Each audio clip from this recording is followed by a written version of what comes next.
Hello everyone, আসসালামু আলাইকুম। কেমন আছেন সবাই? আশা করি সবাই ভালো আছেন।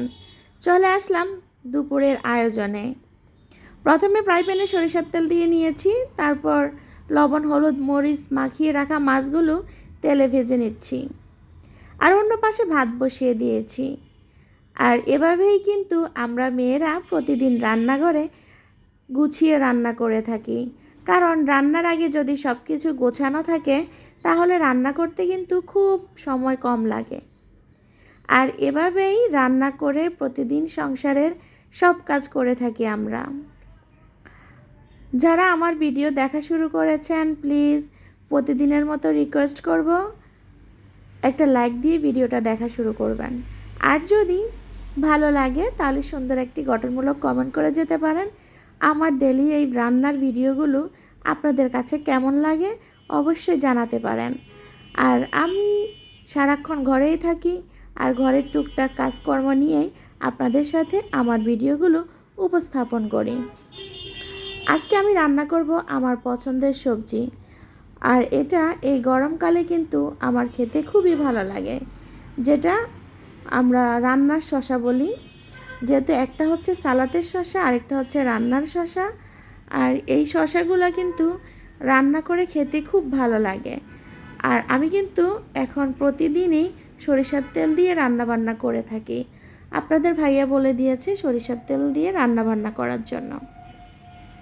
আমি এখানে একটু বেশি সরিষার তেল দিয়েছি, কারণ আমার অনেকগুলো সবজি, তাই আমি এখানে পেঁয়াজ কুচিগুলো ভালোভাবে কষিয়ে তারপর আদা রসুন বাটাটা দিয়ে দিব। আর এটা হচ্ছে নারিকেল বাটা। আমরা চাঁদপুরের মানুষ শসার সাথে বেশিরভাগই নারিকেল বাটা দিয়ে রান্না করে থাকি। এটা আমাদের চাঁদপুরের একটা ঐতিহ্য। আর এখানে আমি নারিকেলটা কষতে দিয়ে তারপর লবণ হলুদ মরিচের গুঁড়া ধনিয়ার গুঁড়া জিরার গুঁড়া দিয়ে দিব। এভাবেই মশলাটাকে পানি দিয়ে কষিয়ে নিব। আর মশলাটা যদি ভালোভাবে কষানো যায় সবজিটা কিন্তু খেতে খুব মজা হয়। আমি কিন্তু অন্য পাশে চুলা অফ করে মাছটা বসিয়ে রেখেছিলাম, কারণ আমার রান্নাটা হয়ে যাবে। আজকে তেমন রান্নাবান্নার কাজ নেই, একটাই সবজি রান্না করেছি, আর সেটাই আপনাদের সাথে শেয়ার করে নিচ্ছি।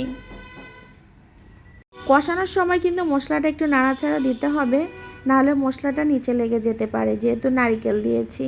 আর এখানে আমি কেটে ধুয়ে রাখা শসাগুলো দিয়ে দিচ্ছি। এই শসাগুলো দিয়ে কিন্তু ভালোভাবে কষিয়ে নিতে হবে।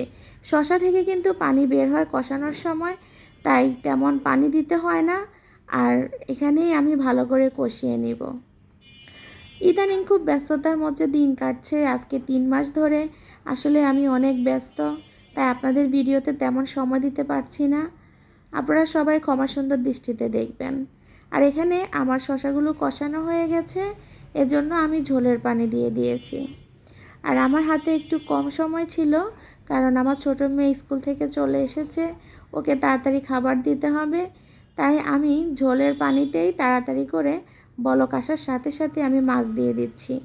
আর চুলাটা একদম বাড়িয়ে রেখেছি যেন তাড়াতাড়ি রান্নাটা হয়ে যায়। আমি খুব ছোট করে ভিডিও শেয়ার করছি আপনাদের সাথে, যেন আপনারা সম্পূর্ণ ভিডিও দেখতে পারেন। আজকে এই পর্যন্তই। সবাই ভালো থাকবেন। আল্লাহ হাফেজ। আর এই হচ্ছে আমার রান্নার ফাইনাল লুক। দেখে কতটা লোভনীয় হয়েছে দেখেছেন?